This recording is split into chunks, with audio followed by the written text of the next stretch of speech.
Hello everyone, आज हम current की एक और इम्पॉर्टेंट टॉपिक को कवर करेंगे। तो ये न्यूज़ क्या है? ये है India must look beyond Bangladesh, Kolkata Sittwe Aizawl corridor is की टू नॉर्थ ईस्ट। मतलब कि नॉर्थ ईस्ट को भारत के जो बहुत बड़ा पार्ट है, मतलब बाकी जो मुख्य भूमि भारत की, उससे कनेक्ट करने के लिए अब कोलकाता के थ्रू एक नया रूट निकाला जा रहा है, एक नया कॉरिडोर ओपन किया जा रहा है भारत के द्वारा। तो देखिए, why North East Kolkata link via Myanmar. मतलब ये रास्ता जो होगा ये म्यांमार के थ्रू होगा। अगर पहले हमें भारत की जो मुख्य भूमि है वहाँ से नॉर्थ ईस्ट स्टेट्स में जाना होता था, तो या तो पश्चिम बंगाल के जो सिलीगुड़ी कॉरिडोर उसके थ्रू जाते थे, या फिर जो हम बांग्लादेश के थ्रू हमारी जो कनेक्टिविटी थी, रेल कनेक्टिविटी थी, और भी जो ट्रांसपोर्ट का सिस्टम था उसके थ्रू हम जाया करते थे। लेकिन अब भारत ये अपना रूट चेंज करने जा रहा है। मतलब कि जो कोलकाता से पश्चिम बंगाल का जो कोलकाता है उससे जो म्यांमार के थ्रू ये कनेक्ट करेगा भारत की नॉर्थ ईस्ट स्टेट्स के साथ। चर्चा में क्यों है ये न्यूज़? भारत सरकार ने पूर्व उत्तर राज्यों की कनेक्टिविटी को मजबूत करने के लिए रेल मार्गों के विकास और पुनर्विचार पर विशेष ध्यान दिया है। खास करके जो भू राजनीतिक तनाव बढ़े हैं, जिसमें बांग्लादेश के साथ संबंधों में गिरावट आई, और सिलीगुड़ी कॉरिडोर यानी कि चिकन नेक की जो रणनीतिक कमजोरी को देखते हुए शिलोंग से सिलचर तक नया मार्ग प्रस्तावित किया गया। तो एक नया रूट बनाया जा रहा है। तो कलादान परियोजना आखिर है क्या? Kaladan multi modal transit transport परियोजना है। भारत और म्यांमार के बीच एक संयुक्त, मतलब जो इन्होंने कोलैब करके एक परियोजना बनाई है, प्रोजेक्ट है ये, जिसका उद्देश्य भारत के पूर्व उत्तर राज्यों को समुद्री मार्ग से जोड़ना है और क्षेत्रीय संपर्क को बढ़ावा देना है। इस परियोजना में कोलकाता बंदरगाह है, उसको म्यांमार के सितवे बंदरगाह से कनेक्ट किया जाएगा, और समुद्री मार्ग की लंबाई कितनी होगी? 539 किलोमीटर।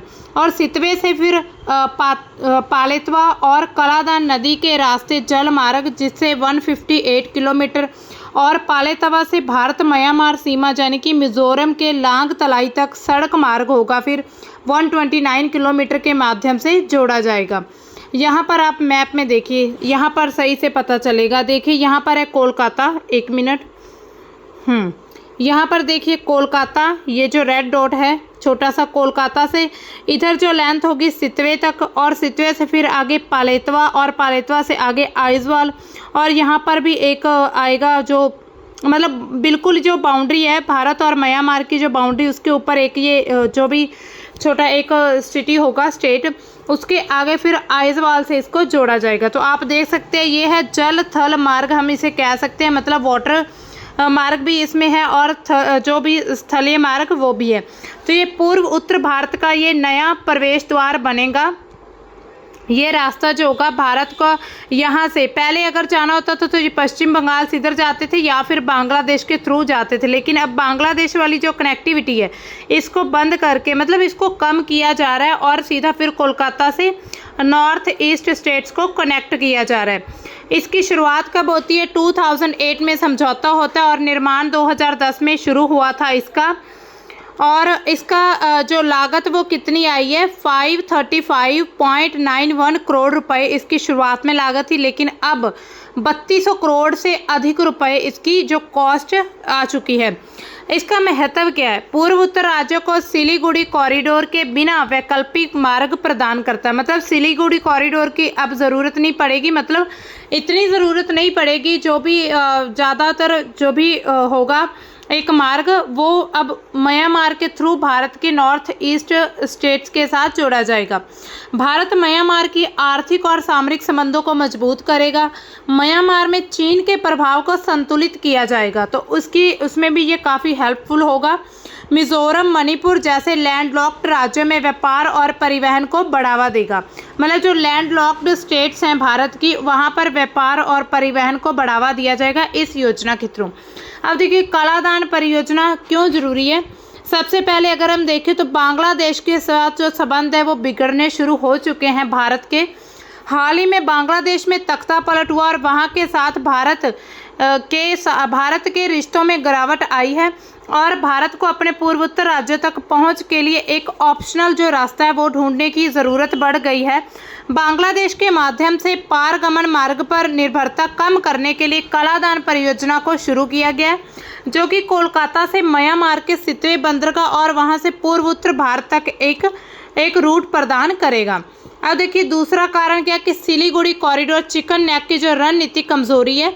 भारत का पूर्वोत्तर क्षेत्र केवल सिलीगुड़ी कॉरिडोर के माध्यम से मुख्य भूमि से जुड़ा हुआ है। यहाँ पर आप देख सकते हैं रेड कलर का जो सर्कल है, यह अगर हम आपकी इसको लेंथ में सिर्फ 22 किलोमीटर इसकी लेंथ है, जो कि एक ये संकरी और रणनीतिक रूप से कमज़ोर भूमि पट्टी है। यह क्षेत्र युद्ध या संकट की स्थिति में असुरक्षित हो सकता है। और यहाँ पर एक ऐसी भी न्यूज़ आ रही है, एक ऐसा बयान आता है बांग्लादेश के जो वहाँ पर अंतरिम सरकार है मोहम्मद यूनुस, उनका बयान आता है कि वहाँ पर जो सिलीगुड़ी कॉरिडोर के नज़दीक जो एक एयर बेस बनाने को मतलब पुनर्जीवित करने की एक सलाह चल रही है, जो कि चीन के द्वारा बांग्लादेश को समर्थन दिया जा रहा है। कलादान परियोजना एक वैकल्पिक समुद्री मार्ग और सड़क मार्ग प्रदान करती है, जो कि सिलीगुड़ी पर जो निर्भरता है उसको कम करने में काम आएगी और सुरक्षा होगी उसको बढ़ावा दिया जाएगा। आर्थिक विकास और व्यापार को भी बढ़ावा मिलेगा इस प्रोजेक्ट के थ्रू। यह परियोजना कोलकाता से सितवे तक की दूरी को लगभग 1328 किलोमीटर कम करती है, जिससे माल और लोगों की आवाजाही तेज होगी और जो कॉस्ट प्रभावी होती है, मतलब कि जो आवाजाही होगी वो तेज हो जाएगी इससे, और जो कॉस्ट होगी लागत उसमें भी जो इफेक्ट पड़ेगा। ये भारत के पूर्वोत्तर राज्य और म्यांमार के बीच व्यापार को बढ़ावा देती है, जिससे क्या होगा, दोनों देशों की अर्थव्यवस्था को लाभ होगा। सितवे बंदरगाह का विकास और संचालन लगभग पूरा हो चुका है, कंप्लीट है सितवे बंदरगाह, और पलेटवा से भारत म्यांमार सीमा तक सड़क खंड 2024 के अंत तक तैयार होने की संभावना जताई जा रही है। एक ये भी कारण है कि भारत की एक्ट ईस्ट नीति का एक ये हिस्सा है। कलादान प्रोजेक्ट भारत की एक्ट ईस्ट नीति का एक महत्वपूर्ण हिस्सा है, जिसका उद्देश्य दक्षिण पूर्व एशिया के साथ आर्थिक और रणनीतिक संबंधों को मजबूत करना है। तो यहाँ पर आप देख सकते हैं ये है म्यांमार, और भारत की अगर एक्ट ईस्ट नीति में जो देश आते हैं ये सारे देश हैं, और म्यांमार के साथ ही यहाँ पर भारत है हमारा। तो ये जितने देश हैं इसको भारत की एक्ट ईस्ट नीति का नाम दिया जाता है। इनके साथ अच्छे जो आर्थिक संबंध, रणनीतिक संबंध बनाने में हेल्पफुल होता है। ये परियोजना म्यांमार के साथ सहयोग को बढ़ावा देगी और क्षेत्रीय संपर्कता को बनाती है, जिससे भारत की क्षेत्रीय प्रभावशीलता बढ़ जाएगी। अब देखिए चीन की क्षेत्रीय चुनौतियों का जवाब भी देना जरूरी है भारत के लिए। चीन की क्षेत्र में बढ़ती आक्रामकता, जैसे कि अराकान आर्मी जैसे समूहों को समर्थन, सिलीगुड़ी कॉरिडोर को नियंत्रित करने की कोशिश, भारत के लिए परियोजना को तेज करने की ज़रूरत और ज़्यादा बढ़ गई है। यह परियोजना भारत को क्षेत्रीय भू राजनीति में एक मजबूत स्थिति प्रदान करती है। तो आप देख सकते हैं मैप में, यहाँ पर देखिए जो चीन है वो स्ट्रिंग ऑफ पर्ल्स नीति अपना रहा है, जिस वजह से भारत को चारों तरफ से घेरना शुरू कर दिया है। और अब चीन का प्रभाव बांग्लादेश में भी देखा जा रहा है। पूर्व उत्तर भारत का विकास करने के लिए यह परियोजना जो नॉर्थ ईस्ट राज्य हैं उनके आर्थिक और सामाजिक विकास को गति देती है। यह क्षेत्रीय असमानताओं को कम करने, वहां के लोगों को वैश्विक व्यापार नेटवर्क से जोड़ने में मदद करती है। तो आप 7 सिस्टर्स यहाँ पर देख सकते हैं, अरुणाचल प्रदेश, असम, मेघालय, त्रिपुरा, मिजोरम, मणिपुर, नागालैंड। तो ये सभी जो 7 सिस्टर्स, यहाँ पर सिक्किम भी है, 7 सिस्टर्स हैं। तो इसके मतलब इसका जो आर्थिक जो इसका विकास करने के लिए, सामाजिक विकास करने के लिए कलादान प्रोजेक्ट चलाया जा रहा है। अब देखिए ढाका के साथ भारत के तनाव जो हैं वो बढ़ रहे हैं, जो कि इसके कई कारण हैं। राजनीतिक, सामाजिक और भू राजनीतिक जो घटनाएं हैं वो हो रही हैं, इसके ये कारण है। शेख हसीना का निर्वासन और भारत में शरण। अगस्त 2024 में बांग्लादेश में छात्र नेतृत्व वाले आंदोलन के बाद तत्कालीन प्रधानमंत्री शेख हसीना को सत्ता छोड़कर भारत में शरण लेनी पड़ी थी। हसीना की अवामी लीग सरकार को भारत का करीबी सहयोगी माना जाता था और उनकी भारत में मौजूदगी ने बांग्लादेश में भारत विरोधी भावनाओं को बढ़ावा दिया था। बांग्लादेश की जो अब अंतरिम सरकार है जिसका नेतृत्व मोहम्मद यूनुस कर रहे हैं, हसीना की प्रत्यर्पण की मांग कर रहे हैं। वो कह रहे हैं कि हसीना को वापस अपने देश में भेज दिया जाए, डिपोर्ट किया जाए, जिसे भारत ने अस्वीकार कर दिया और जिससे तनाव बढ़ चुका है। अब देखिए, हिंदू अल्पसंख्यकों पर जो हमले हैं उनका मुद्दा भी एक सामने आता है। बांग्लादेश में हिंदू अल्पसंख्यकों पर कथित हमलों की खबरों ने भारत में व्यापक रूप से विरोध को जन्म दिया है। विशेष रूप से हिंदू सन्यासी चिन्मय कृष्णदास की गिरफ्तारी होती है और उन पर राजद्रोह के आरोप ने भारत में हिंदू संगठन और राजनेताओं के बीच गुस्सा और आक्रोश पैदा किया है। इसके जवाब में त्रिपुरा के अगरतला में बांग्लादेशी वाणिज्य दूतावास पर हमला हुआ, जिसे ढाका ने राजनीतिक संधियों का उल्लंघन बताया है। बांग्लादेश का कहना है कि भारत इन हमलों को बढ़ा चढ़ाकर पेश कर रहा है, जबकि भारत का दावा है कि ये हमले हिंदू अल्पसंख्यकों के खिलाफ व्यवस्थित हैं। मतलब कि बांग्लादेश कहता है कि भारत ऐसी खबरों को बढ़ा चढ़ाकर बताया जा रहा है और भारत ये कहता है कि ये हिंदू जो अल्पसंख्यक है बांग्लादेश में, उनके खिलाफ ये एक प्लान्ड जो हमले किए जा रहे हैं। अब देखिए, सीमा और सुरक्षा संबंधी विवाद भी खड़े होते हैं। भारत और बांग्लादेश की सीमा, ये देखिए आप यहाँ पर मैप में, ये पूरी सीमा की अगर हम लेंथ की बात करें तो 4096.7 किलोमीटर लंबी है। अवैध प्रवासन होता है इससे, तस्करी और सीमा पर झड़पों का केंद्र भी ये रही हैं। हाल के महीनों में सीमा पर तनाव और बढ़ा है, जिसमें भारतीय सीमा सुरक्षा बल BSF और बांग्लादेशी किसानों के बीच झड़पें भी हुई हैं। बांग्लादेश ने BSF द्वारा गोलीबारी की घटनाओं की निंदा की है, जबकि भारत का कहना है कि ये अवैध प्रवासन और तस्करी को रोकने के लिए ज़रूरी था।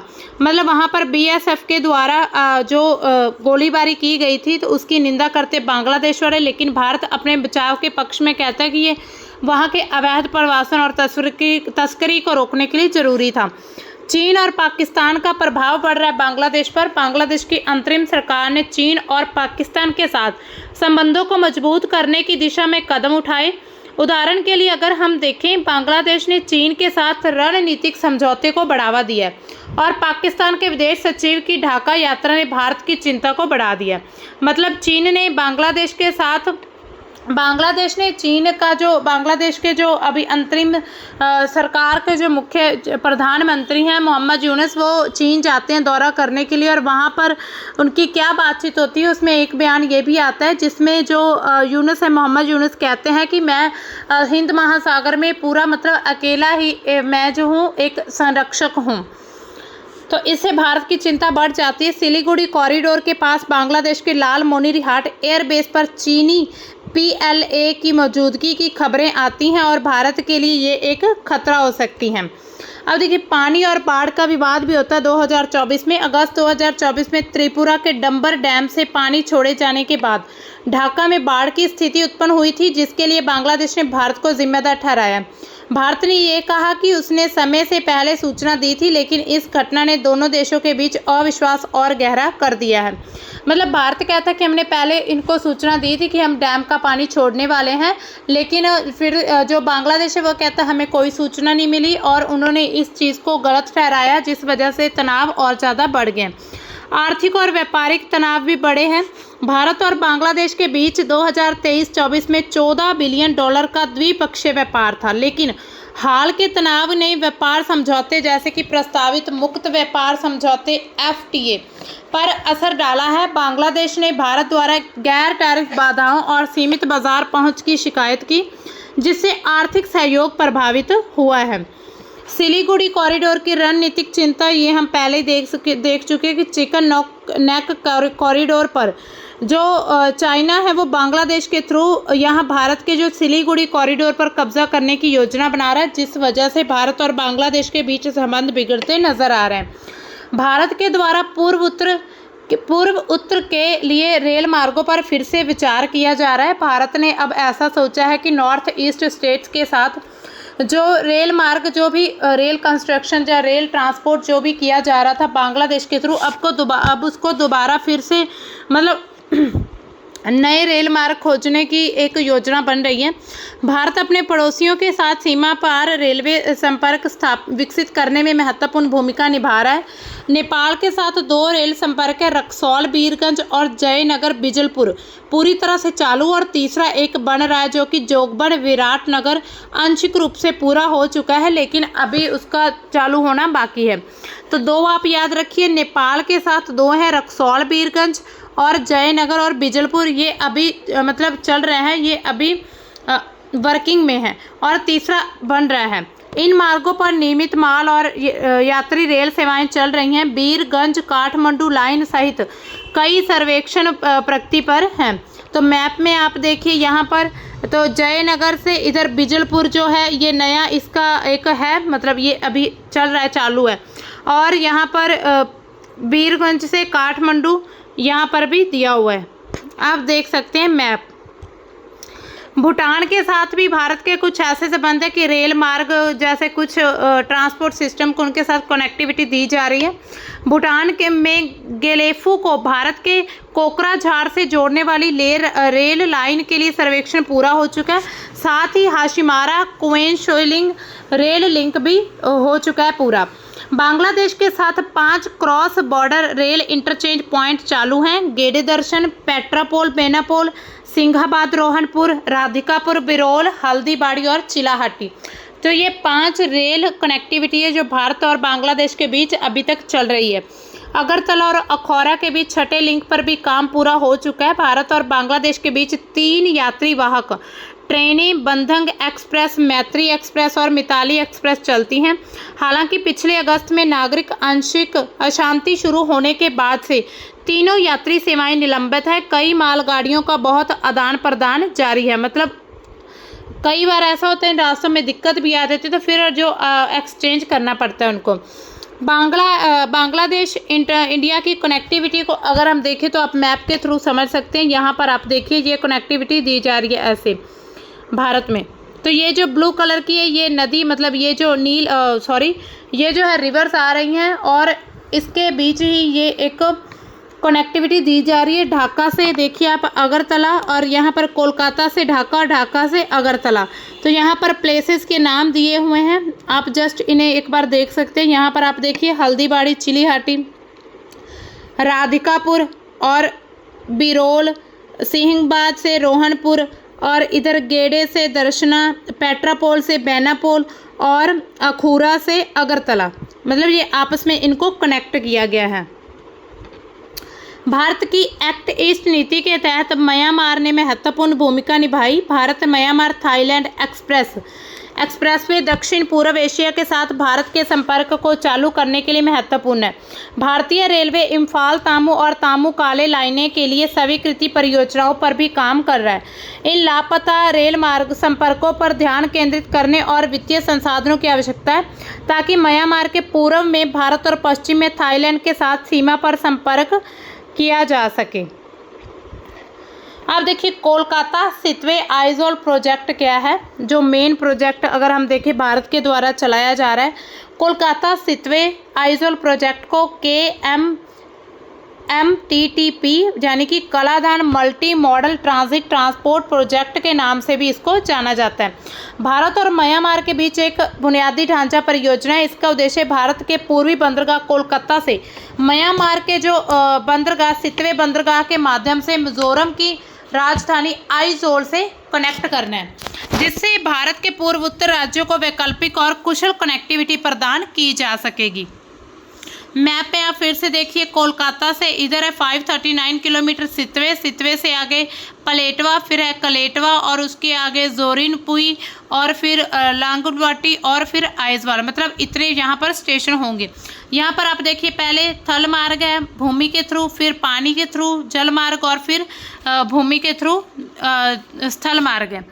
समुद्री मार्ग की अगर हम बात करें, कोलकाता बंदरगाह से म्यांमार के रखाइन राज्य है वहाँ के सितवे बंदरगाह, मतलब जहाँ से रोहिंग्या आए हैं भारत में प्रस्तावित मतलब जो विस्थापित हुए हैं, वहाँ के जो सितवा बंदरगाह है 539 किलोमीटर का समुद्री मार्ग है और ये मार्ग दशकों से चालू है, लेकिन हाल ही में सितवे बंदरगाह 140,000 टन के जहाज़ों को संभालने के लिए अपग्रेड किया गया है। मतलब पहले छोटा बंदरगाह था, लेकिन अब इसको बड़ा किया जा रहा है सितवे को। अंतर्देशीय जल मार्ग सितवे से म्यांमार के चीन राज्य में पलेटवा और तक 150 किलोमीटर का कलादान नदी मार्ग है। इस खंड में सितवे बंदरगाह नदी की ड्रेजिंग और पलेटवा में जेटी का निर्माण शामिल है, जो कि जून 2017 में पूरा हुआ था। सड़क मार्ग भी एक खोला जा रहा है इसके थ्रू। सड़क मार्ग पलेटवा से भारत म्यांमार सीमा पर जोरिनपुई तक 108 किलोमीटर की सड़क और फिर जोरिनपुई से मिजोरम में आइजोल तक 110 किलोमीटर की सड़क, जिसे राष्ट्रीय राजमार्ग HN नेशनल हाईवे 54 के साथ जोड़ा गया है। इस खंड को ऑल वेदर 4 लेन राजमार्ग में अपग्रेड किया गया है। शिलोंग सिलचर हाईवे भी बन रहा है इसके थ्रू। यह 166.8 किलोमीटर का 4 रेल राजमार्ग मेघालय के माव लिंगखुंग से असम के पंचग्राम तक बनाया जा रहा है, जो कि KMMTTP का एक विस्तार है। यह कोलकाता और पूर्व उत्तर के बीच यात्रा समय को 8.5 घंटे से घटाकर 5 घंटे करेगा। इसकी लागत 22,864 करोड़ रुपए और इसे 2030 तक पूरा करने का एक लक्ष्य टारगेट रखा गया। अब देखिए इस परियोजना का उद्देश्य क्या है। जो कलादान सितवे कोलकाता जो प्रोजेक्ट है उसका उद्देश्य क्या है। कनेक्टिविटी में सुधार किया जाएगा। मतलब कोलकाता से मिजोरम तक की दूरी 1880 किलोमीटर सिलीगुड़ी कॉरिडोर के माध्यम से घटाकर 930 किलोमीटर हो जाएगी, जिससे 2-3 दिन की बचत भी हो सकती है। बांग्लादेश पर निर्भरता वो कम किया जाएगा। अगर हम आज के कॉन्टेक्स्ट में देखें तो भू राजनीतिक तनाव विशेष रूप से बांग्लादेश के अंतरिम नेता मोहम्मद यूनुस ने लैंडलॉक्ड नॉर्थ ईस्ट बयान के बाद भारत ने बांग्लादेश को बाईपास करने के लिए इस योजना को तेज कर दिया है। हालांकि ये योजना पहले भी चल रही थी, लेकिन अभी इसको फास्ट किया जा रहा है। आर्थिक विकास भी होगा इससे। यह परियोजना व्यापार, पर्यटन और क्षेत्रीय एकीकरण को बढ़ावा देगी, विशेष रूप से भारत और दक्षिण पूर्व एशियाई देशों के बीच। रणनीतिक महत्व भी इसका है। यह भारत की एक्ट ईस्ट नीति को और मजबूत करेगा और म्यांमार के माध्यम से दक्षिण पूर्व एशिया तक पहुंच को आसान करेगा। वर्तमान स्थिति क्या है इसकी। भारतीय पक्ष अगर हम देखें तो जोरिनपुई से आइजोल तक सड़क खंड जो है पूरा हो चुका है और इसे 4 लेन ऑल वेदर राजमार्ग से अपग्रेड किया गया। म्यांमार में सितवे बंदरगाह और पलेटवा में जेटी का निर्माण पूरा हो चुका है। हालांकि पलेटवा से जोरिनपुई तक सड़क निर्माण में म्यांमार में राजनीतिक अस्थिरता रखाइन राज्य में संघर्ष के कारण देरी हो रही है, क्योंकि रखाइन राज्य में अभी बार रोहिंग्या को जो वापस भारत के द्वारा निर्वासन किया गया था, तो उसमें थोड़ी बहुत देरी हो रही है। इस वजह से पूर्णता का लक्ष्य क्या है। परियोजना को जुलाई 2025 तक पूरा करने के लिए उम्मीद है। हालांकि म्यांमार में चुनौतियों के कारण इसमें समय और भी ज़्यादा लग सकता है। जुलाई 2025 तक जो है इस परियोजना को कंप्लीट करने का टारगेट रखा गया। और इसके अन्य प्रस्ताव क्या है। इस प्रोजेक्ट से रिलेटेड रेल कनेक्टिविटी जोरिनपुई से आइजोल तक 375 किलोमीटर की रेल लाइन का सर्वेक्षण अगस्त 2017 में पूरा हुआ था और भविष्य में इसका निर्माण हो सकता है। गैस पाइपलाइन सितवे से आइजोल, सिलचर, गुवाहाटी, सिलीगुड़ी और गया तक 1575 किलोमीटर की गैस पाइपलाइन का प्रस्ताव है, जिसमें ONGC और गेल की हिस्सेदारी है। विशेष आर्थिक क्षेत्र अगर देखें, सितवे के पास पोनाग्योन टाउन में 1000 एकड़ में सेज विकसित करने की योजना है। तो ये अन्य प्रस्ताव रखे गए हैं। अब देखिए इंडिया की एक्ट ईस्ट पॉलिसी आखिर क्या है। इससे क्या है, Agartala Akhaura rail link between India and Bangladesh, इस पॉलिसी के थ्रू ये काम किए गए हैं, ये प्रोजेक्ट चल रहे थे। The Act East policy announced in 2014 is the upgrade of the Look East policy which was promulgated by 1992 में एक जो पॉलिसी चल रही थी लुक ईस्ट पॉलिसी, उसको अपग्रेड करके एक्ट ईस्ट पॉलिसी का नाम दिया गया। अब देखिए इसमें intermodal transport linkage and inland waterways through Bangladesh के होंगे। Kaladan multi modal transit transport project भी इसके थ्रू किया जा रहा है। भारत की देखिए एक्ट ईस्ट पॉलिसी आखिर क्या है। एक्ट ईस्ट नीति भारत सरकार की एक विदेश नीति है, विदेशी नीति की एक पहल है जिसे 2014 में प्रधानमंत्री नरेंद्र मोदी ने घोषित किया था। ये नीति भारत के जो नॉर्थ ईस्ट स्टेट्स को दक्षिण पूर्व एशिया देश, विशेष रूप से आसियान कंट्रीज हैं जो उनके साथ आर्थिक, सांस्कृतिक और रणनीतिक रूप से जोड़ने के लिए शुरू की गई थी।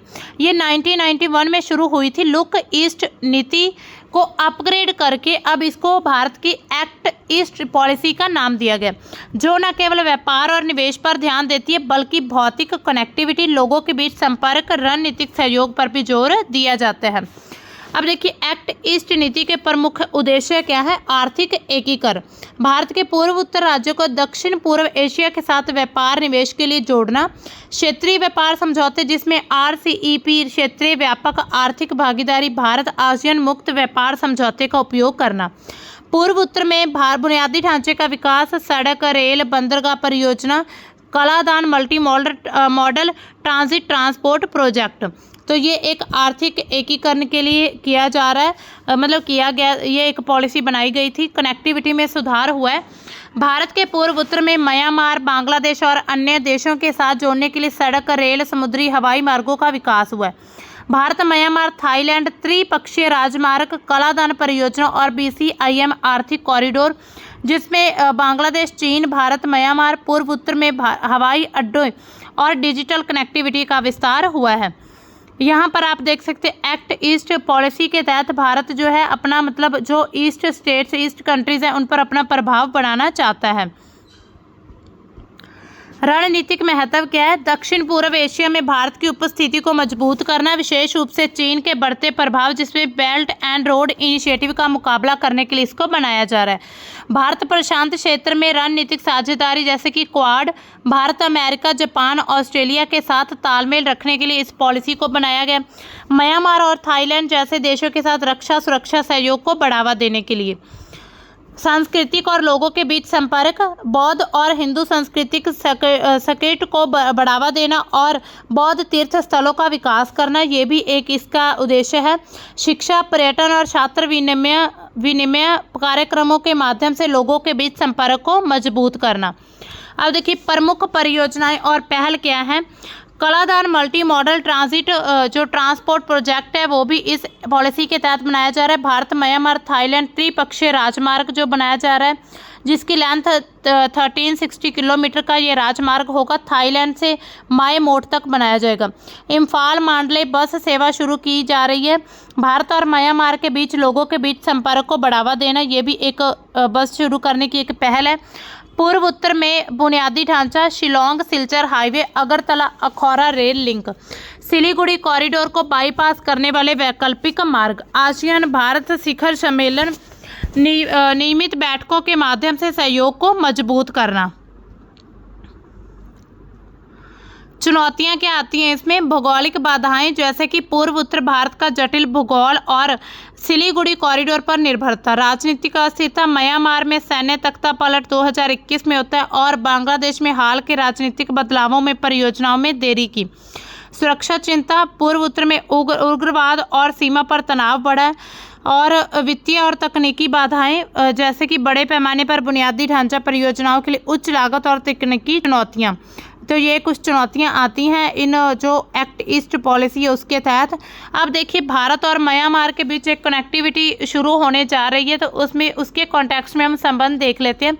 भारत और म्यांमार के बीच संबंध ऐतिहासिक, सांस्कृतिक और सामरिक रूप से महत्वपूर्ण, जो कि सदियों पुराने धार्मिक, सांस्कृतिक, व्यापारिक संपर्कों पर आधारित है। दोनों देश पड़ोसी हैं जो कि 1643 किलोमीटर की लंबी सीमा, स्थलीय सीमा और अंडमान निकोबार द्वीप समूह के माध्यम से समुद्री सीमा मार्ग साझा करते हैं।